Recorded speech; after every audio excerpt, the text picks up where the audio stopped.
ఒళ్ళు దగ్గర పెట్టుకొని మాట్లాడాలా. ఏదో మీరంతా ఇప్పుడు మాట్లాడే నాయకులు ఎవరుతున్నారో వన్ టైం సెటిల్మెంట్ ఎమ్మెల్యేలు అంతా కూడా రేపు పొద్దున మళ్ళీ వారికి భవిష్యత్తు లేదు. One time settlement. ఆయన గెలిచిందే చావు తప్పి కళ్ళు పెట్టబోయేసి గెలిచినట్టు చూసినావా.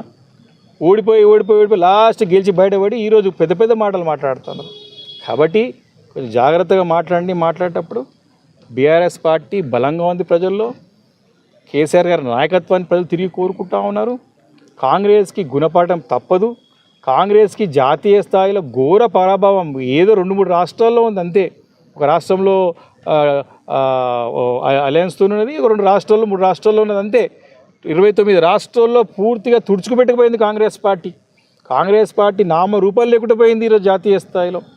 మీ యొక్క అసమర్థత వల్లే కదా ఈరోజు బీజేపీ నరేంద్ర మోడీ కూడా 3వ గెలిచినాడు. మీరు సరిగా ఉంటే బీజేపీ ఎందుకు వస్తుండే. కాబట్టి కాంగ్రెస్ పార్టీ పైన పూర్తిగా నమ్మకం లేదు ప్రజలకి. ముఖ్యంగా తెలంగాణ రాష్ట్రంలో అసెంబ్లీ ఎన్నికలు ఎప్పుడు జరిగినా మరి తిరుగులేని మెజారిటీతో మళ్ళీ కేసీఆర్ గారి నాయకత్వం రావడం ఖాయం.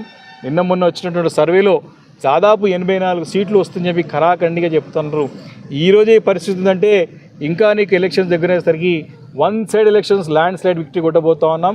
కాంగ్రెస్ పార్టీ నాయకులకు డిపాజిట్లు దక్కడం కల్లా వారు ఖచ్చితంగా 3వ స్థానానికి పడిపోవడం ఖాయమని చెప్పి మనవి చేస్తూ ఉన్నాను.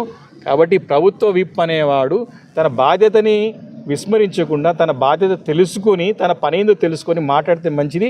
ఇట్లా చీర్ బాయ్స్ లేక చీర్ గర్ల్స్ లేక పనిచేస్తే మీకున్న మీ నియోజకవర్గంలో ఉన్న ప్రజల్లో మీరు సన్నగిల్లిపోతారు. వేస్ట్ మాటలు బంద్ చేయండి.